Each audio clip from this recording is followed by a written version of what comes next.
세계에 발간된 우수하고 의미 있는 책 100권 중 그 12번째 책, 앙드레 말로의 인간 조건, Man's Fate, The Condition Man을 시작합니다.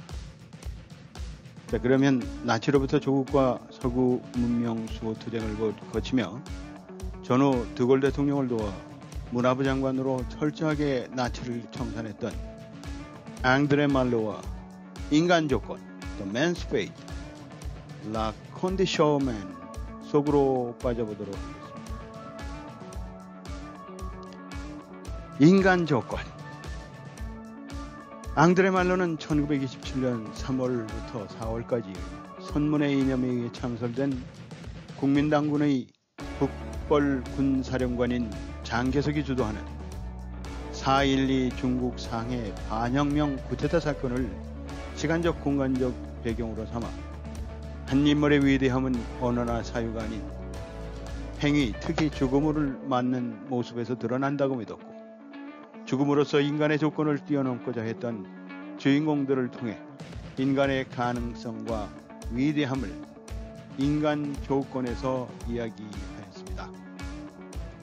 이 작품은 1930년대 반파시즘 운동의 투사로서의 앙드레 말로의 변모를 분명하게 보여줬고, 이 작품으로 1933년 콩쿠르상을 수상하면서 작가로서 인정받게 되었습니다. 북방 군벌이 군사정권 타도를 위한 국공합작이 성공하게 되자 장개석은 확산되는 공산주의 세력을 미리 제거하고자 교묘하게 공산주의 세력인 노동자들의 호응봉기를 유도하여 쿠데타를 일으킨 후 오히려 총뿌리를 공산주의자들에게 돌려서 대량 학살과 체포를 하게 되는데, 이를 4.12 반혁명 쿠데타로 부르고 있습니다. 쿠데타 다음날 어제의 아군에 의하여 총살당하는 공산주의 청년들의 군상을 통하여 인간 조건은 혁명과 전쟁, 테러리즘이 만연한 세계 속의 여러 유형의 인간을 던짐으로써 인간 존재가 갖는 한계 상황과 행동의 의미, 삶과 죽음의 차이, 동지애, 인간의 가치 등 인간의 조건을 탐구한 작품입니다. 자, 그러면 인간 조건의 작가 앙드레 말로의 삶을 살펴봄으로써 작품의 이해를 높여보도록 하겠습니다. 앙드레 말로는 1904년 11월 3일 파리의 유복한 부르주아 가정에서 아버지 베르낭 말로와 어머니 베르트 라미 사이에서 태어났습니다. 이복 형제 롤랑과 또 한 명의 이복 형제는 후일 2차 세계대전 당시 수용소에서 사망했습니다. 1905년 폴랑드르 출신의 건장하고 잘생긴 남봉꾼의 노름꾼인 아버지로 인해서 부모는 결별하였습니다. 1906년 봉디 초등학교를 입학하고 1909년에는 우리가 죽고 난 후에 무엇을 발견할 수 있을지 누가 알아? 라며 아버지 페르낭이 자살했습니다. 1915년에는 트루비고 고등학교를 입학했고 동양어 학교에서 동양어를 수학했습니다. 그리고 1918년 콩로르세 고등학교에 입학을 거절당하고 진학을 포기했습니다. 그리고 1919년 르네 루이 두아용 출판사에서 편집인으로 일을 하기 시작했습니다. 19세 때인 1920년 최초의 평론 입체파 사고의 기원을 라 코네상스지에 발표하고 로트레아몽과 앙드레 살몽에 관한 평론을 앙시옹지에 기고하면서 문학을 시작했습니다. 1921년 신보크라 출판사에서 문학 편집장으로 일을 했고 최초의 작품 종이다를 출간하고 길들인 고슴도치, 학살극, 소방관 일기 등과 같은 짧은 글들을 발표하기 시작했습니다. 그리고 그해 이탈리아, 오스트리아, 독일 등지를 여행하고 클라라 콜트 스미스와 결혼했습니다. 21살이던 1922년 지드, 고미노, 막스, 자코프 등에 관한 평론들을 발표하고 기상천외한 이야기인 프랑스 정원의 고무토끼들과 갈라니 전시회의 카타로그 서문을 기고했으며 종이달로 문단에 데뷔를 하였습니다. 22살이던 1923년 앙드레 말로는 증권 투자로 부인 클라라의 재산을 몽땅 날려버렸습니다. 부인 클라라 친구 루이 슈바송과 함께 인도네시아로 가서 반테아이 스테리 사원 원정대를 조직하며 잡지 아코르의 코끼리코 우상을 위한 글을 게재했습니다. 그런데 부조절 추범으로 고발되어 3년형을 받았습니다. 프랑스로 돌아간 부인 클라라의 구명운동과 젊은 변호사 모냉의 도움으로 간신히 1924년 2심에서 집행유예를 선고받고 석방되었습니다. 1925년 앙드레 말로는 독일본부로 한동안 캄보디아 구치소에 구금되어 있으면서 아시아를 유린하고 파악에 약탈하는 정복자들의 오만에 분노했습니다. 그리고 식민지 당국에 아첨하는 식민지 언론의 형태를 보게 됩니다. 이 사건을 계기로 앙드레 말로는 정치에 참여하게 됩니다. 그 첫걸음이 제국주의를 비판하고 혁명을 선동하는 랭도 신느를 풀모냉과 함께 창간한 것이었습니다. 랭도 신느가 발행 정지된 후에는 랭도 신느 앙세네로 재창간하여 1925년 12월에 프랑스로 귀환합니다. 1926년에 서양의 유학을 출간하고 1927년에 곰 인형을 위한 글과 카타리나 군도 여행 그리고 유럽의 젊음에 관해 등을 발표하고 갈리마스 출판사에서 예술 서적을 담당합니다. 27살 때인 1928년 중국에서 몸소 체험한 정치적 혁명을 소재로 한 정복자와 이상한 왕국을 출간했고 페르시아로 여행을 떠났습니다. 1930년 사막의 왕국의 첩권으로 서게 된 왕도를 출간했고 인도와 아프가니스탄으로 여행했으며 이해 아버지 페르낭 말로가 자살했습니다. 1931년 인도와 아프가니스탄을 다시 방문하고 중국, 일본, 미국 등지를 여행했습니다. 정복자에 관해 월더스 말로와 트로츠키 사이에 논쟁이 일어났습니다. 중국에 다녀오고 난 후에는 반나치주의, 반유태인 탄압운동 등 정의를 위한 투쟁의 선두에서 활동했습니다. 1933년 로앙에서 트로츠키와 만나서 인간 조건으로 콩쿠르상을 수상하였으며 프랑스 문학 대사로 선출되어 트로츠키와 만났습니다. 딸 포로랑스도 이해에 태어났습니다. 여리작가 조세트 크로티아의 만남도 1933년에 있었고 어머니 베르트 라미의 죽음도 1933년의 일이었습니다. 1934년 앙드레지도와 함께 불가리아 조국 선전을 이끌던 디미트로프 석방을 위한 탄원서를 이참하고 베를린을 방문합니다. 에드와르 코르릴리옹 몰리니에와 함께 사바 여왕의 고도를 찾아 에예멘 사막 상공을 비행하기도 합니다. 그리고 이집트에 기착합니다. 이해 8월 모스크바에서 개최된 제1차 소비에트 작가 총회에 참석하여 아젠스타인, 고르키, 파스테르나크, 스탈린 등을 만나 교류를 맺게 되었습니다. 1935년 나치 전제에 대해 고발하고 증언한 경멸의 시대를 출간하고 국제작가회의, 타인만위원회 등에 참석했습니다. 그리고 로렌스 대령과의 만남도 있었습니다. 1936년 6월 21일 런던에서 열린 작가협의회 사무국에서 연설을 했고 스페인 내전에 공화 정부군의 지휘관으로 참전을 하여 예스파냐 항공대를 창설하고 메들린, 마드리드, 톨레도, 테루엘 전투에서 참전하여 승전을 이뤄냅니다. 그리고 인도의 네루와의 만남도 이에 있었습니다.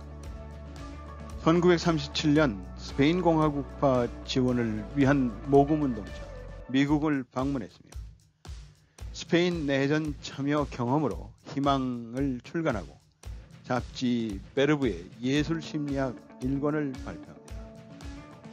1938년 스페인에서 시에라 드 테루엘을 촬영했고 1939년 프랑스 문학 명부에 라클로로에 대한 논문을 발표했습니다. 2차 대전이 발발하자 다시 정규군으로 실전에 가담합니다. 1940년 앙드레 말로는 프로방스에서 징집을 당합니다. 1940년 상스부근에서 포로가 되고 몇 달 후에 프랑스 남부로 탈출하여 조세트 클로티가 11월에 파리에서 출생한 아들 페르 보티에를 데리고 앙드레 말로와 합류를 합니다. 1941년 남부 프랑스에 거주하기 시작해서 지드, 라캉, 샤르트르 등이 방문을 하게 됩니다. 초기 레지스탕스에 참여 요청을 거부합니다. 서구 정신의 전통과 문화 그리고 인간의 운명에 대해서 성찰한 천사와의 싸움을 지필하지만 몽땅 나치에 압수당했습니다. 그리고 절대 악마 로렌스 대령에게 헌정한다는 작품의 집필에 몰두합니다. 그리고 1942년 말에 코레즈로 거처를 이주합니다. 1943년 나치에 압수당했던 천사와의 싸움의 일부인 알렌브르크의 호두나무들을 출간합니다. 그리고 둘째 아들 맹생이 출생합니다. 그리고 다시 레지스탕스들과 접촉합니다. 그리고 레지스탕스의 지휘관으로 참여를 합니다. 1944년 양측이라는 뜻이 베르제르 대령으로 변신하여 도르도누 쿠레즈 지방에서 레지스탕스 대원 1,500명을 지휘하고 이끌었습니다. 부상을 당한 후에 독일군에게 체포됩니다. 체포되어 모의 처형을 당하는 등 공포를 경험합니다. 둘레즈에서 감옥 수감된 후 독일군의 전격적인 철수에 따라서 자유의 몸이 됩니다. 그의 두 이복 동생은 체포되어 수용소에서 모두 사망합니다. 알자스 로렌 여단을 창설하여 윌르즈와 스트라스부르크까지 진격합니다. 그의 11월에 조세트 클로티가 불의의 사고로 사망합니다. 44세가 되던 1945년 1월 파리에서 열린 국가해방운동 총회에 참석하고 알자스 로렌 여단과 재합류해서 독일까지 진격합니다. 조국과 서구 문명을 소화하기 위한 이러한 일련의 투쟁을 거쳐서 1945년 1월 10일 드월 장군을 만나 드월 장군의 기술 고문이 되고 열하루 뒤인 1월 21일에 정보부 장관에 임명이 됩니다. 그리고 1945년 12월 29일에 국민헌법회의에 참여합니다. 이어 1946년 1월 20일 드골이 퇴임과 함께 정보부 장관직을 사임합니다.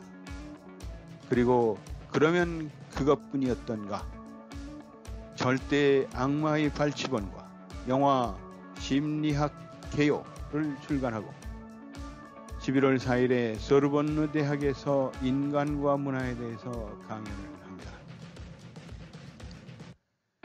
1947년 드골이 프랑스 공화국 연합 창립을 하고 앙드레 말로는 선전위원으로 참여합니다. 플라도 박물관과 고야 대생과 예술심리학 1권인 상상의 박물관을 출간합니다. 1948년 클라라와 이혼한 후 동생 롤랑의 미망인 마들렌과 결혼합니다. 마들렌과 롤랑 사이에는 알랭이라는 아들이 하나 있습니다. 주간지 르 라상 블라망을 발간하고 예술 창조를 창간합니다. 앙드레 말로와 제임스 빈함의 긴 대화를 기록한 드골을 위한 상자가 출간됩니다. 알텐부르크의 호주나무들을 발간합니다. 1949년에는 잡지 정신의 자유를 창간하고 전대의 동전을 출간합니다. 또 1950년 샤투르누스를 출간하고 여름 동안 파라티푸스를 앓습니다. 또 1951년에는 고대 예술에 대한 연구에 몰두하여 예술 철학을 논한 침묵의 소리를 출간합니다. 1952년에는 세계 조각에 관한 상상의 박물관을 출간하고 그리스, 이집트, 인도, 이란 등을 여행합니다. 1954년에는 성스러운 동굴의 부조들과 기독교 세계를 발간하고 침묵의 목소리를 집필합니다. 1957년 신들의 변신을 출간하고 1958년 앙리 알레그의 작품 문제가 압류되자 앙드레 말로는 로제 마르탱 디가르, 프랑스와 모리악, 장폴 샤르트 등과 함께 대통령에게 공권력이 고문 행사를 처벌하도록 촉구하는 편지에 서명합니다.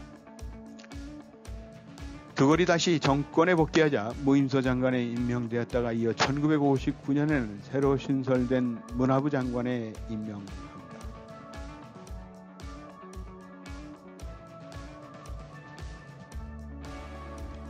1960년 멕시코를 방문하고 아프리카를 방문했으며 슈바이처 박사와 만남이 있었습니다.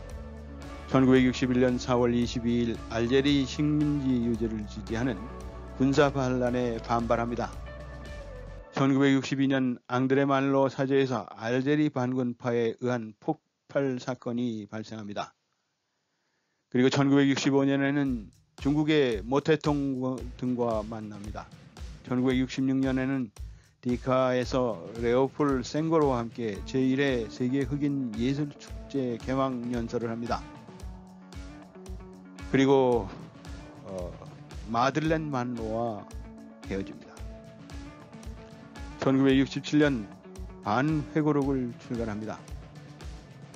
1969년 드골 사임 후 장관직을 함께 사임하고 루이즈 드 빌모랭과 함께 베리에르 르 부송에에 거주를 합니다.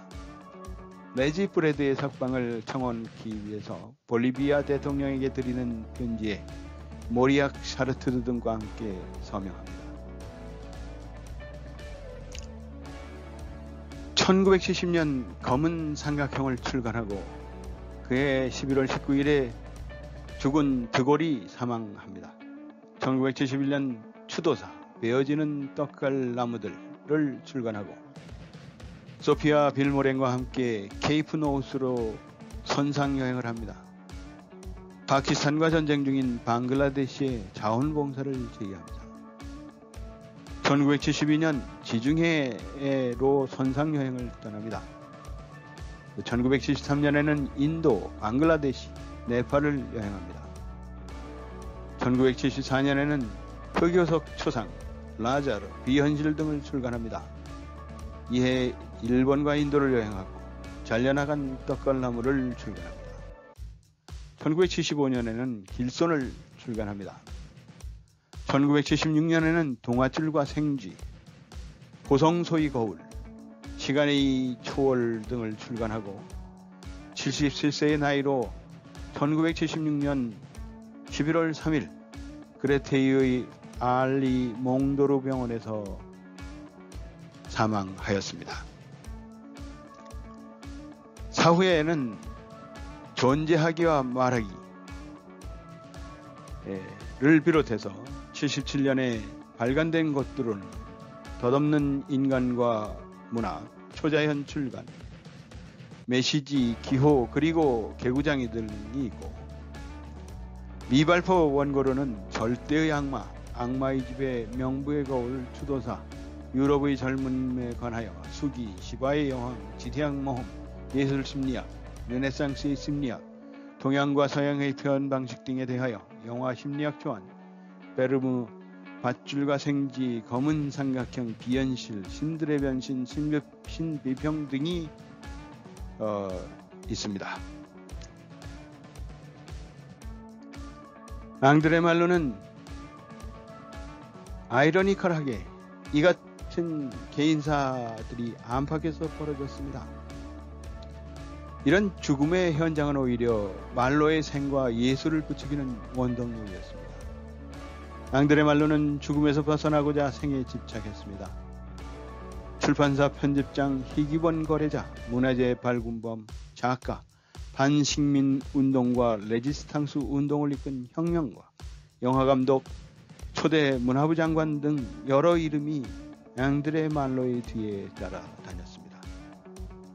죽음과 생이 결합된 지칠 줄 모르는 그의 변신 목록이 이런 사실을 입장합니다. 22살의 앙드레 말로는 증권 투자로 부인 클라라의 재산을 완전히 날려버렸지만 클라라는 죽을 때까지 그의 곁을 지켰습니다. 그리고 1923년에 함께 인도네시아로 떠났습니다. 그는 여기서 인생의 커다란 전환기를 맞았다는 겁니다. 앙드레 말로는 예술에 대한 폭넓은 식견과 암묵, 그리고 호기심을 갖췄습니다. 그의 인도네시아 여행은 캄보디아 및 시암 지역 고고학 탐사였습니다.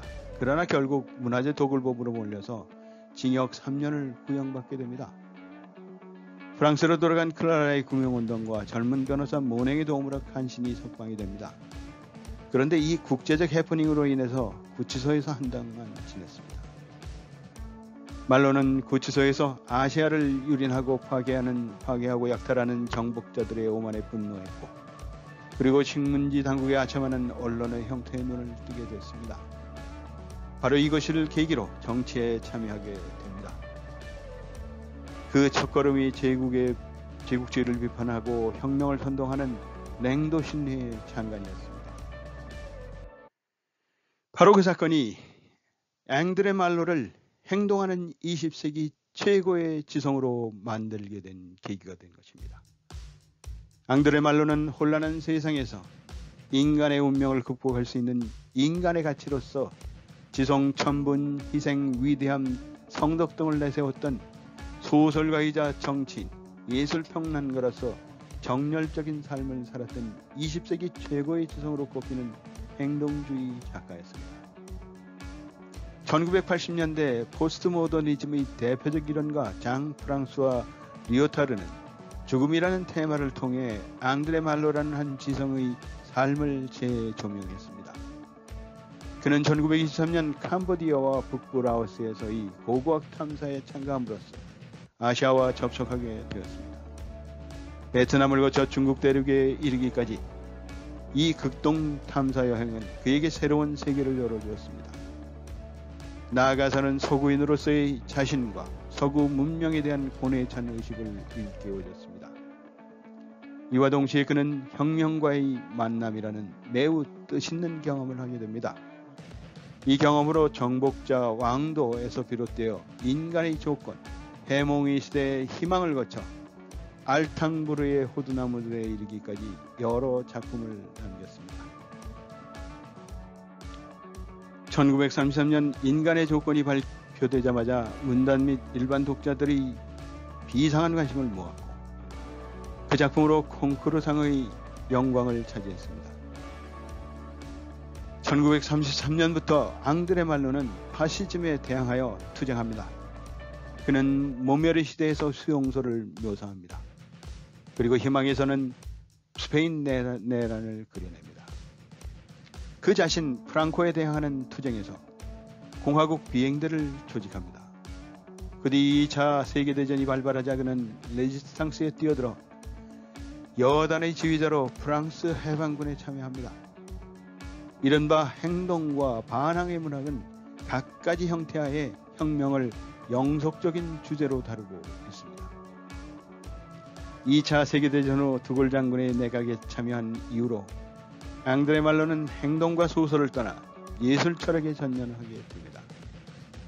그러나 이것은 단절이 아니라 인간과 그의 운명에 대한 기나긴 명상의 필연적인 귀결입니다. 그는 행동 속에서 찾았던 인간의 기본적 조건을 예술 작품 속에서 계속 찾아갔던 겁니다. 앙드레 말로의 작품 세계의 특징은 작품 속의 행동이 직접적인 반영된 점입니다. 이것은 프랑스의 행동의 문화에 큰 영향을 미쳤습니다. 프랑스의 문학 비평가 두아 데프르는 앙드레 말로는 지와 용기를 경비한 20세기의 최대의 작가라고 말한 바 있습니다. 흔히 대부분의 작가들은 지성은 있으나 용기가 없어 창백한 인테리어로 머물렀습니다. 아니면 용기는 있으나 지성이 결집이 되어 돈키호테적 만용의 문객으로 그치는 경우가 대부분입니다.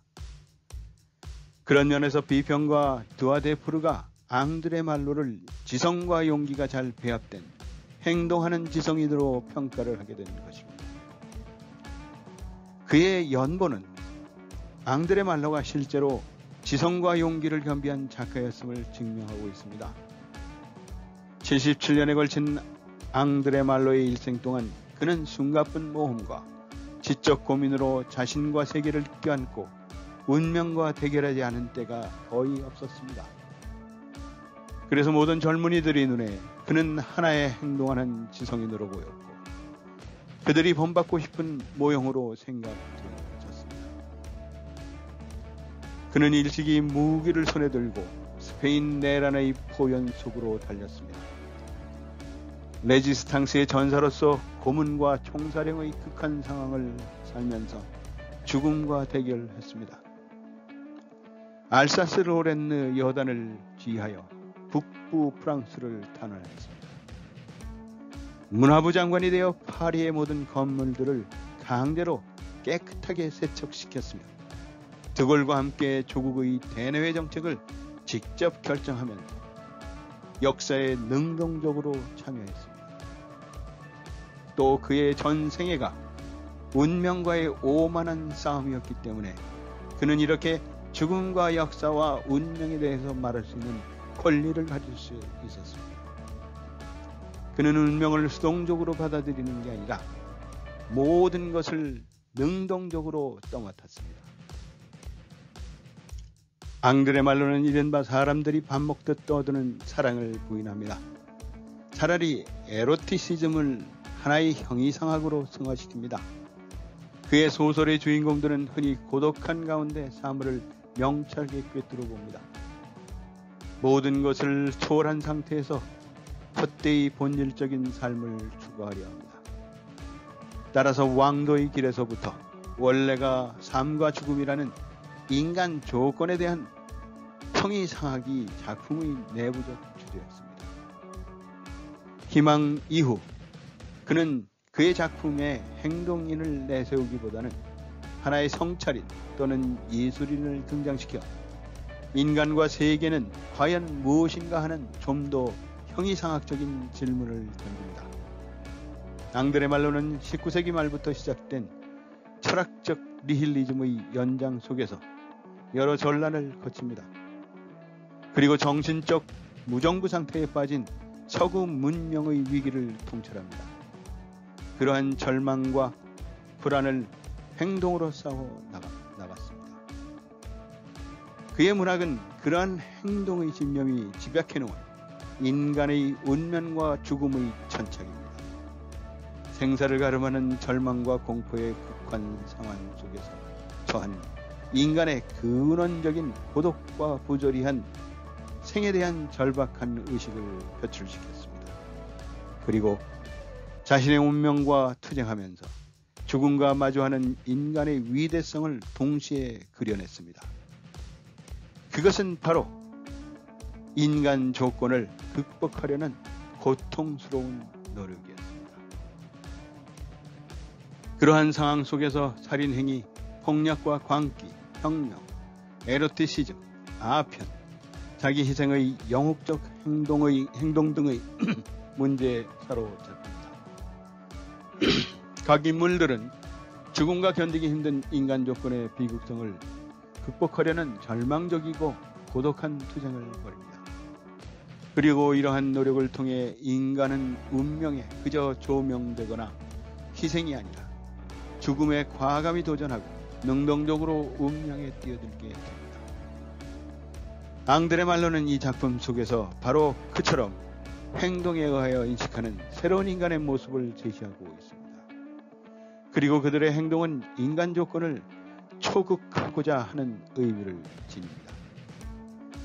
그렇기 때문에 앙드레 말로가 인간 조건에서 그려나간 것은 정치적 혁명의 측면이 아니라 그가 인간 조건에 대한 성찰해 나간 형이상학적인 차원의 문제였습니다. 즉, 앙드레 말로의 행동주의는 단순한 참여의 성격을 넘어서고 있었습니다.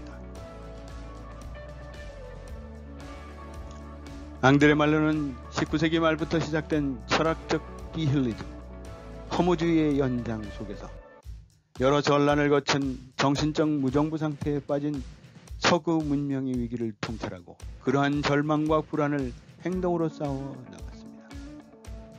그의 문학은 그러한 행동의 집념이 집약해놓은 인간의 운명과 죽음에 대한 천착이었고 생사를 가름하는 절망과 공포의 극한 상황 속에 처한 인간의 근원적인 고독과 부조리한 생에 대한 절박한 인식을 앙드레 말로는 예리하게 표출시키면서 자신의 운명과 투쟁하면서 죽음과 마주하는 인간의 위대성을 동시에 그려나갔습니다. 그것은 바로 인간 조건을 극복하려는 고통스러운 노력인 것이었습니다. 앙드레 말로는 참여작가로서의 그의 작품들이 그것을 증명해주고 있고 앙드레 말로는 절망을 피하기 위해 행동을 제안합니다. 물론 처음에는 그것이 모험일 따름이었습니다. 하지만 그 뒤의 행동은 혁명에 헌신합니다. 혁명에서 사람들은 파괴정신을 발견합니다. 인간은 더 이상 혼자가 아닙니다. 그는 더 나은 미래를 위해 타인들과 함께 투쟁하는 것입니다. 앙드레 말로는 행동의 서도요, 행동하는 양심이었습니다. 1933년에 발표되어 쿵쿠르상을 받은 인간 조건, Man's Fate에서 한 인물의 위대함은 언어나 사유가 아닌 행위, 특히 죽음을 맞는 모습에서 드러난다고 믿었고 죽음으로써 인간의 조건을 뛰어넘고자 했던 주인공들을 통해서 인간의 가능성과 위대함을 이야기했습니다. 인간 승리는 1927년 3월부터 4월까지의 중국 상하이를 시간적, 공간적 배경으로 혁명과 전쟁, 테러리즘이 만연한 세계 속의 여러 유형의 인간들을 던짐으로써 인간 존재가 갖는 한계 상황, 행동의 의미, 삶과 죽음의 차이, 동지애, 인간의 가치 등 인간의 조건을 탐구한 작품입니다. 19세기 말에서 금세기 초에 걸쳐 중국 남부지방의 새로운 변화가 시작됩니다. 사람들은 봉건적인 청조의 반기를 들기 시작했습니다. 다른 한편으로 중국은 식민화하려는 서구 세력에 대항하는 민족주의 운동이 일어났습니다. 급기야 손문의 영도하에 국민당이 창설되기에 이르렀습니다. 1922년에 청조는 무너졌습니다. 그러나 손문은 통일된 공화국을 수립하지 못하였습니다. 양자강 이북의 땅은 여러 군벌들의 지배하에 들어가 있었습니다.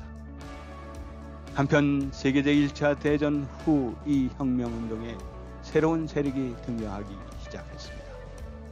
그것은 다름 아닌 중국 공산당입니다.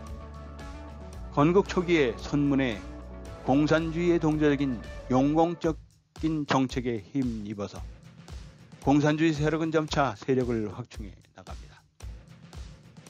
그런 국민당과 제휴하기도 했습니다. 이런 공산주의자들은 장개석이 주도권을 이어받은 후로 차츰 민족주의자들과 갈라서기 시작했습니다.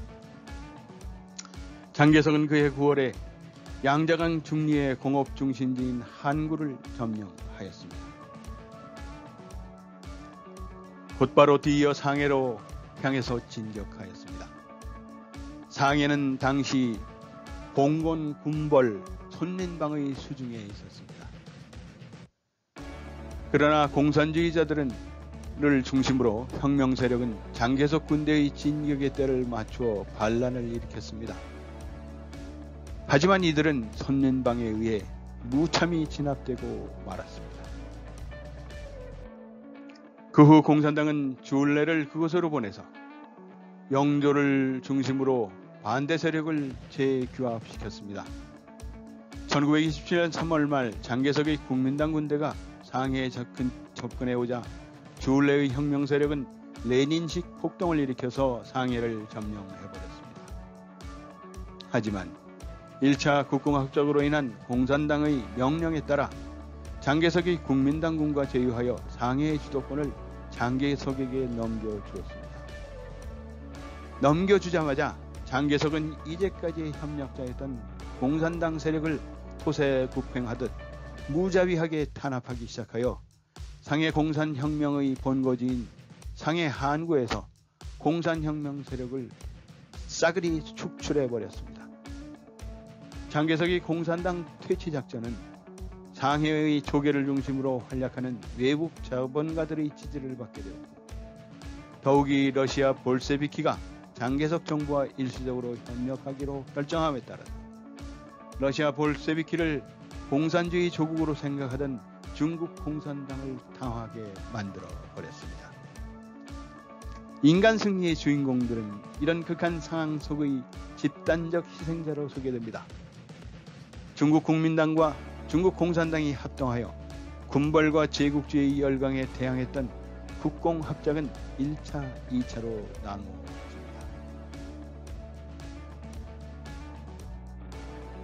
1차 국공합작은 북쪽의 군벌과 제국주의 열강에 대항하기 위해서 1923년에 정식으로 국민당과 공산당의 국공합작이 발족하게 됩니다. 그러다가 공산당의 영향력 확대를 우려한 장개석이 1927년 상해에서 반공우파 반혁명 쿠데타를 일으키면서 결렬이 되고, 이때 공산당은 큰 타격을 받게 됩니다. 1934년 모태통의 이른바 대장정이 기돌릴 때까지 공산주의자들은 중국 남부에서 지하에 꽁꽁 숨어 활동하게 된 계기가 되었습니다. 2차 국공합작은 공산당이 먼저 제창했고, 조금씩 중국을 침략해오는 일본에 대항해 국민당과 공산당이 서로 연합전선을 이루자는 주장이었습니다. 1935년에 선언한 이것을 8일 선언이라고 합니다. 이를 무시하고 공산당 토벌에 열을 올리던 장개석은 1936년 장안에서 국민당 동북군 사령관 장항영에게 체포되는데 이걸 시한사건이라고 부릅니다. 체포된 장개석은 힘을 합쳐 일본을 몰아내고 내전을 하지 않겠다는 조건으로 풀려납니다. 그래서 결국 1937년 중일전쟁이 터지고 1945년 일본이 항복하고 바로 내전에 돌입했지만, 여기서 공산당이 이겨서 국민당은 타이완으로 도망가고 중국 본토는 공산당의 수중에 들어가게 되었습니다. 1933년에 발표된 인간 조건은 혁명의 와중에 있는 중국을 무대로 전개됩니다. 1927년 상해에서 장개석이 국민당군이 한구에서 상해로 이동해 오자 주울레가 이끄는 상해 공산혁명 세력은 레닌식 폭동을 일으켜 북방군벌 손민방의 정부군을 몰아냈습니다.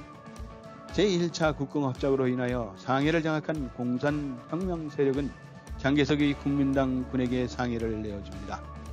이 과정에서 공산혁명 세력 내부에서도 코민테른의 지도 노선에 충실한 인물과 공산당의 지령을 거부하는 소수파 사이의 갈등이 발생합니다. 상해를 장악한 장개석이 국민당군은 우월한 무력으로 총구를 공산혁명에게 돌려 대대적인 공산혁명 세력을 학살하기 시작했습니다. 이 사건이 바로 장개석을 도와 상해를 해방시켰던 공산혁명 세력을 학살한 장개석의 4.12 상해 반혁명 쿠데타 사건입니다. 장개석의 배신에 분노한 몇 명의 이상주의자들은 타협하라는 공산주의파 지도부의 지시를 거부한 채 국민당군에 맞서 싸웁니다. 이러한 상황 속에서 등장인물들은 순간순간 자신의 운명을 선택할 수밖에 없는 기존적 상황에 실존적인 상황에 놓이게 됩니다. 연대적인 행동의 중심 속에서 헤어날 수 없는 테러리스트 첸과 집단적 행동과 우회정신 속에서 그것을 극복하려고 노력하는 호녀라 기요와 강철 같은 의지를 지닌 혁명가 카토우와 같은 주요 인물들이 있습니다. 카토우는 그의 동료들을 위해 희생합니다. 그들에게 그가 산채로 화형되는 것은 분명히 알면서 자신의 청산가리를 내어줍니다. 이 외에도 기요의 아버지이며 아편중독자인 대학교수, 권세욕과 에로티시즘의 화신 같은 자본가와 공상과 기행 속에서 현실을 잊으려는 성격 파탄자, 공산당에 대한 증오에 불타는 비밀 경찰 서원 등 많은 인물이 등장합니다. 모두가 고독의 그늘이 짙은 인물들입니다. 앙들의 말로는 그의 고정관념이었던 허무주의적 고독감에서 탈출하려는 인간의 필사적인 모습을 그려냈습니다. 남성의 남성다움은 예나 지금이나 격렬한 행동 속에 존재합니다. 여러 유형의 행위 중 혁명운동의 투시라는 남성성을 형상화한 작품으로 널리 알려져 있는 것이 인간의 조건입니다. 이런 인간 조건은 그의 다른 소설 정복자와 함께 중국혁명을 다룬 걸작으로 평가되고 있습니다. 이 소설은 1925년 광동혁명 이후 장개석에 의한 1927년의 4.12 반혁명 쿠데타를 배경 삼아 희생된 행동파 남성상을 부각시키고 있습니다. 손문의 이념에 의한 군사정권 타도를 위한 국공합작이 성공하게 됩니다. 그리고 장개석은 확산되는 공산주의 세력을 미리 제거하고자 쿠데타를 일으킵니다. 장개석은 총뿌리를 사회주의자들에게 돌려 대량 학살과 마구잡이로 체포합니다. 이를 4.12 반혁명 쿠데타라고 부르며 테러리스트 첸은 무기 중개상을 암살합니다. 그리고 양도증으로 동료들과 함께 군부 정권으로 넘어갈 무기를 빼내는 데 성공합니다. 러시아인 혁명가 카토우, 북경대학 교수와 일본인 사이에서 태어난 기요와 그의 일본인 아내 메이 등이 천의 동료들입니다. 빼앗은 무기를 공산당원들에게 배분합니다. 장개석군이 상해로 진입하면 군부 정권을 타도하기 위한 폭동에 돌입하기로 계획합니다. 공산혁명의 진로는 마치 순조로운 듯이 보였습니다.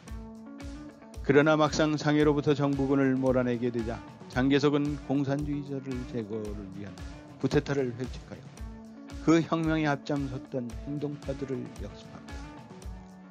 상해 상공회의소의 재벌들은 공산주의자 제거를 전제로 장개석 지원을 약속했고 혁명의 확산과 장기화를 전망한 코민테른도 당원들에게 무기 반납을 종용했습니다.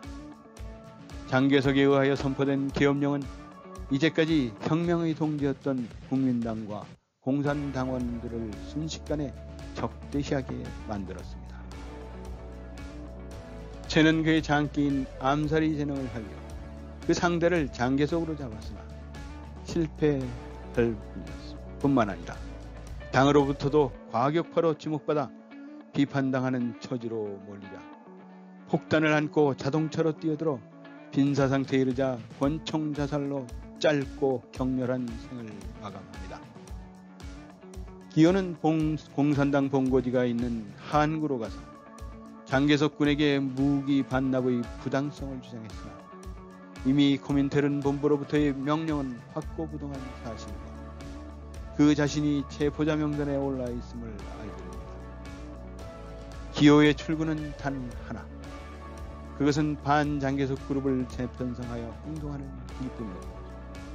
실제로 그는 그런 노선을 택합니다. 내외의 사태는 장기석에게 유리했고 그의 선제공격으로 행동포들은 체포됩니다. 고녀라의 몸으로 일찍부터 혁명에 투신하여 노동자와 고락을 함께했던 불굴의 투지를 주는 기호는 요동없이 청산거리로 자살합니다. 직업적인 전문 혁명 기술자인 러시아인 카토프 역시 체포당해 외로움 속에서 자신의 운명을 기다립니다.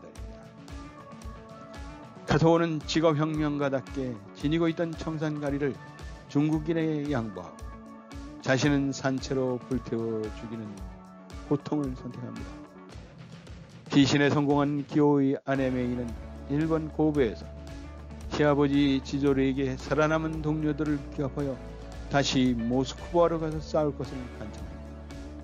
이미 아들을 잃은 그는 모든 투지를 상실한 채 아편으로 노년의 영혼을 달랠 뿐이었습니다. 인간의 조건은 실제 역사 속에서 앙드레 말로가 체험한 참여 문학입니다.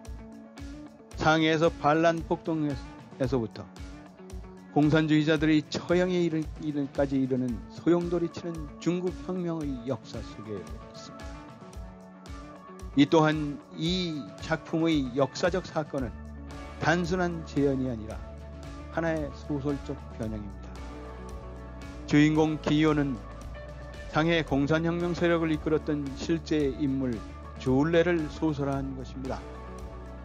작중인물로서 이들은 부르주아 출신의 높은 교양을 갖춘 직업적 혁명가라는 공통점과 그에 아울러 실존인물 주울레는 순수한 중국인인데 비해 소설 속의 기호는 서구인과 일본 여인과의 혼혈아라는 점에서 주목할 만한 차이점을 가지고 있습니다. 기호는 중국 혁명을 배경으로 한 이 작품 속에서 주울레의 역사적 역할을 맡았을 뿐입니다. 그의 혁명가로서의 문제의식, 인간적 고뇌와 성찰은 특이한 것으로 도처에서 작가 자신의 대변자의 구실을 하고 있습니다. 그러나 인간의 조건이 비록 단순한 르포르타주는 아니라 할지라도 역사 가운데 현실적으로 펼쳐지는 생생한 사건과 밀접히 연결되어 있습니다. 결국 이 작품은 중국의 해묵은 재건제도와 서구 선진의 식민주의에 대항하려는 혁명 의지를 도외시한다면 이해되기 어려운 작품일 수밖에 없습니다. 혁명은 기호와 카토 두 주인공에 의해 대변됩니다. 혁명 의지는 작가와 나아가서 독자들이 적극적인 참여를 요청합니다. 그렇다고 해서 이 작품이 진정한 특정한 정치적 이데올로기를 위한 이른바 선전문학의 부류에 속하는 것은 절대 아닙니다. 물론 그 가운데 이데올로기적인 성찰은 상당한 비중을 차지하게 합니다. 또 일정한 방향을 지향하고 있기도 합니다. 그것은 매우 복잡하고 극적인 대화의 형식을 취하고 있습니다. 즉 혁명운동에 있어서 운동력의 순수한 혁명의지와 효율성을 위한 집단적 행동의 심연성은 때때로 상극으로 나타납니다. 인간의 조건은 이 혁명적 의지와 숙명 사이의 대립을 극적으로 표현하고 있습니다. 한편으로는 반란자들의 순수하고 영웅적인 의지가 있습니다. 또 한편으로는 혁명의 현실적 여건으로 말미암아 적과의 협력을 결론 지을 수밖에 없는 당의 명찰성이 있습니다. 작가는 그 어느 편에 결정적으로 기울어져 있지 않습니다. 이것은 혁명의 필연적인 두 명제와 같은 것입니다. 작품은 이 숙명적인 갈등을 긴장 어리고 결론 없는 대화의 형태로 제시하고 있습니다. 인간적 비극, 그러나 이 작품의 진정한 의미는 이와 같은 이데올로기적 갈등이 있다기보다는 오히려 그 가운데 엮어지는 인간적 비극에 있습니다. 앙드레 말로는 현대소설을 가리켜 인간의 비극성의 뛰어난 형태라고 말합니다. 인간의 접근은 고대 비극의 소설적 재현임이 틀림없습니다. 이 작품 속에서 중국 혁명은 역사적 현실성에 불과하고 그 어떤 보편적인 혁명이기도 현대인은 자신을 선택하고 성취해 나가지 않을 수 없는 하나의 숙명을 제시합니다. 그뿐 아니라 이 혁명은 마치 고대 비극처럼 인간에게 도전하고 위협하는 초현실적인 폭력과 같습니다. 무엇보다 먼저 지적할 것은 인간 고독의 주제로 작품 첫머리를 여는 첸의 암살 기도와 음반에 녹음된 자신의 목소리를 분간하지 못하는 기호의 경험을 통하여 도입됩니다. 그리고 인간의 절대적 고독의 주제는 작품 전체에 걸쳐 계속 흐릅니다. 우리는 타인의 목소리를 귀를 통해 듣습니다. 그러나 자기의 목소리는 목구멍으로 듣습니다. 우리의 삶이란 결국 목구멍으로 듣는 것과 같습니다. 이때 우리의 존재란 일종의 절대적 긍정, 광인의 긍정 외에 아무것도 아닌 셈입니다.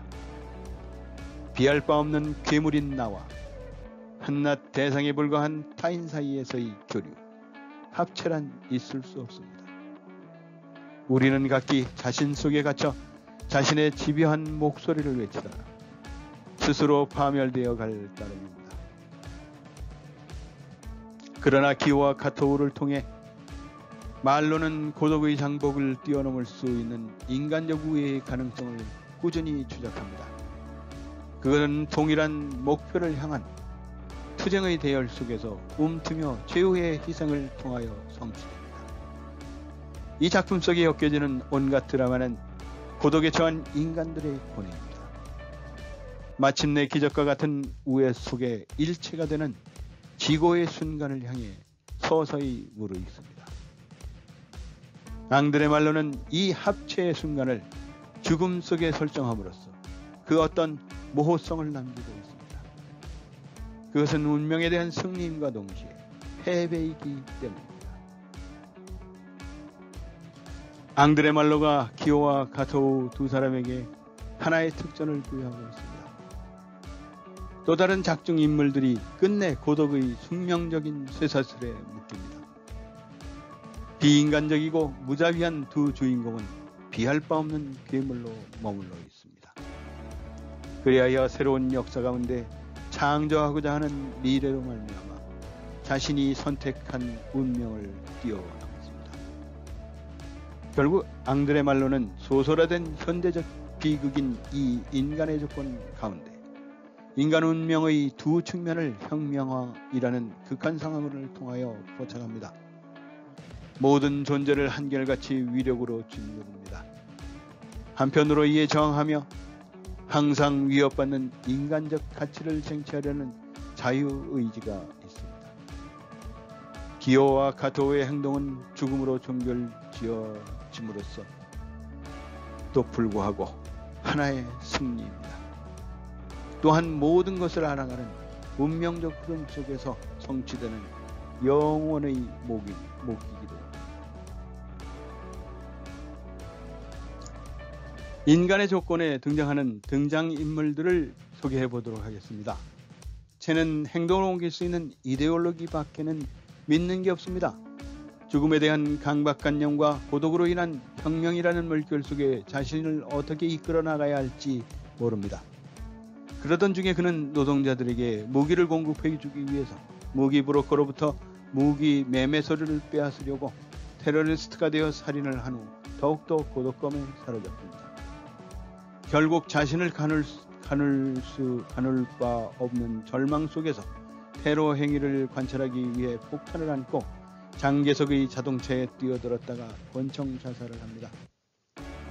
기호는 전직 북경대학 교수인 프랑스인 지조루와 일본인 여자 사이에서 하우녀로 태어나 중국의 젊은 인테리를 대표합니다.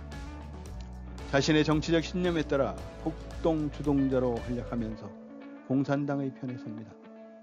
그러나 이념 차이를 느끼면서 점차 환멸을 느끼고 고독에 잡히게 되나 집단적 행동과 동지애 속에서 그것을 극복하려 노력하다가 결국 동료 카토프가 준 정산가리로 자살을 합니다. 카토우는 상해 공산형 폭동의 주요 조직자로 동지들과 함께 체포되어 죽음을 기다리던 중 기호의 자살 속에서 고독을 느낌과 동시에 거기서 일종의 휴식을 찾게 됩니다. 그리고 자기가 자살할 때 쓰려던 남은 청산가리를 동료에게 주고 자살이라는 최후의 도피처마저 거부한 채 고문장으로 가는 죽음의 공포를 순수히 받아들입니다. 지저루는 북경대 교수였으며 기호와 첸을 공산주의에 입문시킨 기호의 아버지입니다. 허탈 속에서 아편에 의한 그의 삶을 지탱해 나가며 성실한 공산주의자도 죽어가는 자기 자식 앞에서는 어쩔 수 없이 초라한 한 인간의 무능을 느끼게 됩니다. 자, 그러면 20세기에 발간된 우수하고 의미 있는 책 100권, 그 13번째 책, Don't Want to Time Back Junior의